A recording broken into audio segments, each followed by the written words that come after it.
Hi everyone, ఈ రోజు మనం చాలా important topic and at the same time చాలా బోరింగ్ టాపిక్ గురించి మాట్లాడుకుంటున్నాం. అదే మార్కెటింగ్ రీసెర్చ్. ఏ బిజినెస్ కైనా సరే ఈ మార్కెటింగ్ రీసెర్చ్ అనేది చాలా ఇంపార్టెంట్. కానీ చాలా మందికి ఈ మార్కెట్ రీసెర్చ్ ఎక్కడ చేయాలి, ఎలా చేయాలి అనేది క్లారిటీ ఉండదు. నేను ఈ వీడియోలో మార్కెట్ రీసెర్చ్ అనేది ఎక్కడ చేయాలి, ఎలా చేయాలి అనేది మీకు ఇన్ఫర్మేషన్ అనేది క్లారిటీగా ఇస్తాను. Before going to the topic, I'm Ram from Webtube design. We teach social media management. At the same time we will handle the social media also. Topic లోకి వెళ్తే మార్కెటింగ్ రీసెర్చ్. ఈ మార్కెటింగ్ రీసెర్చ్ ఏంటంటే నేను ఒక 6 వేస్ చెప్తాను. ఫ్రీ టూల్స్ యూజ్ చేసుకుని ఎలా చేయాలో చెప్తాను.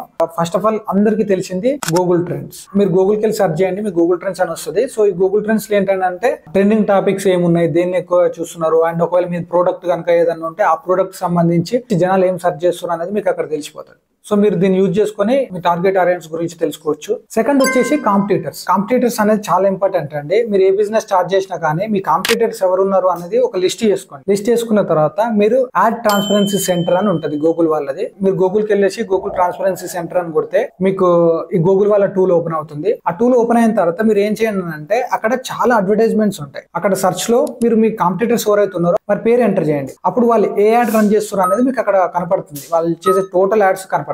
దానివల్ల మీ కాంపిటీటర్స్ ఏ యాడ్ రన్ చేస్తున్నారు, సో దానికి ఎలాంటి టెక్స్ట్ వాడుతున్నారు, ఎలాంటి కంటెంట్ వాడుతున్నారు, అండ్ ఇమేజెస్ ఎలాంటివి వాడుతున్నారు, వీడియోస్ ఎలాంటివి వాడుతున్నారు, ఎలా టార్గెట్ చేస్తున్నారు అనేది మీకు క్లియర్ గా తెలిసిపోతుంది. నెంబర్ 3 వచ్చేసి అమెజాన్. నేను ఈ మధ్య చూసిన చాలా వీడియోలలో నేను బాగా గమనించింది ఏంటంటే అమెజాన్ నుంచి కూడా మనం చాలా రీసెర్చ్ చేయొచ్చు. అది ఎలా అంటే మీరు అమెజాన్కి వెళ్ళి మీ టార్గెట్ నిష్ ఏదైతే ఉందో దాని రిలేటెడ్ బుక్స్ ఏమున్నాయో చూడండి, లేదా ప్రోడక్ట్ ఏముంది ఉందో చూడండి. చూసినప్పుడు ఆ ప్రోడక్ట్ రిలేటెడ్ కామెంట్స్కి వెళ్ళండి. కామెంట్స్కి వెళ్తే ఆ ప్రోడక్ట్ వల్ల వాళ్ళు సాటిస్ఫై అయితే ఎందుకు సాటిస్ఫై అవుతారని, ఒకవేళ సాటిస్ఫై కాకపోతే ఎందుకు సాటిస్ఫై కావట్లేదు అని అక్కడ రాస్తారు. దాన్ని బట్టి మీ క్లయింట్స్ ఏం ఎక్స్పెక్ట్ చేస్తారు అనేది మీకు తెలుస్తుంది. ఒకవేళ వాళ్ళు హ్యాపీగా ఉంటే ఏ పాయింట్ మీద వాళ్ళు హ్యాపీగా ఉన్నారు అనేది చూసుకొని దాని రిలేటెడ్ మీ కంటెంట్ పెట్టండి. ఒకవేళ అన్హ్యాపీగా ఉన్నారని అనుకోండి, దేని వల్ల వాళ్ళు అన్హ్యాపీగా ఉన్నారు. సో మీ బిజినెస్ లో అలాంటి ప్రాబ్లం రాకుండా చూసుకుంటే మీ బిజినెస్ కి చాలా యూజ్ అవుతుంది. 4th వన్ వచ్చేసి థింక్ విత్ గూగుల్. సో మీరు గూగుల్కి వెళ్ళి థింక్ విత్ గూగుల్ అని టైప్ చేయండి. టైప్ చేసినప్పుడు మీకు అక్కడ ఫైండ్ యువర్ ఆడియన్స్ అనే ఆప్షన్ ఉంటుంది. అది క్లిక్ చేసినప్పుడు మీకు అడ్వర్టైజ్మెంట్, గూగుల్ అడ్వర్టైజ్మెంట్స్ ఏమేమి చేస్తున్నారు అనేది తెలుస్తుంది. సో ఇది తెలవడం వల్ల ఏమైతుందంటే మీకు మీ కాంపిటీటర్స్ ఎలాంటి యాడ్స్ రన్ చేస్తున్నారు అండ్ ఎలాంటి ఇమేజెస్ వాడుతున్నారు, ఇమేజెస్ కి ఎలాంటి టెక్స్ట్ వాడుతున్నారు, సో ఇది తెలుస్తుంది. దీని ద్వారా ఏమవుతుంది అని అంటే మీ బిజినెస్ ని ఎలా ప్రమోట్ చేయాలనే ఐడియా మీకు వస్తుంది. And number 5 YouTube videos. మీరు మీ బిజినెస్ సంబంధించి యూట్యూబ్కి వెళ్ళి సెర్చ్ చేయండి. సెర్చ్ చేస్తే దాని రిలేటెడ్ వీడియోస్ వచ్చినప్పుడు ఎక్కువ మంది వ్యూస్ చేసిన వీడియోస్ చూసి దాని కామెంట్ లో ఏం మెన్షన్ చేస్తున్నారని చూడండి. అప్పుడు మీకు అక్కడ ఖచ్చితంగా మీ టార్గెట్ ఆడియన్స్ యొక్క ప్రాబ్లమ్స్ వాళ్ళు మాట్లాడుతుంటారు, లేదా వాళ్ళకి ఏ ప్రాబ్లమ్ సాల్వ్ అయింది అన్న దాని గురించి మాట్లాడుతుంటారు. సో దాన్ని బట్టి మీరు నెక్స్ట్ దాన్ని మీ బిజినెస్ లో ఇంప్లిమెంట్ చేసుకోవచ్చు. నెక్స్ట్ వచ్చేసి add library. Facebook add library అనమాట. సో మీరు యాడ్ లైబ్రరీకి వెళ్ళినప్పుడు యాడ్ లైబ్రరీలో అన్ని రకాల ఫేస్బుక్, ఇన్స్టాగ్రామ్ యాడ్స్ మీకు అక్కడ కనబడతాయి.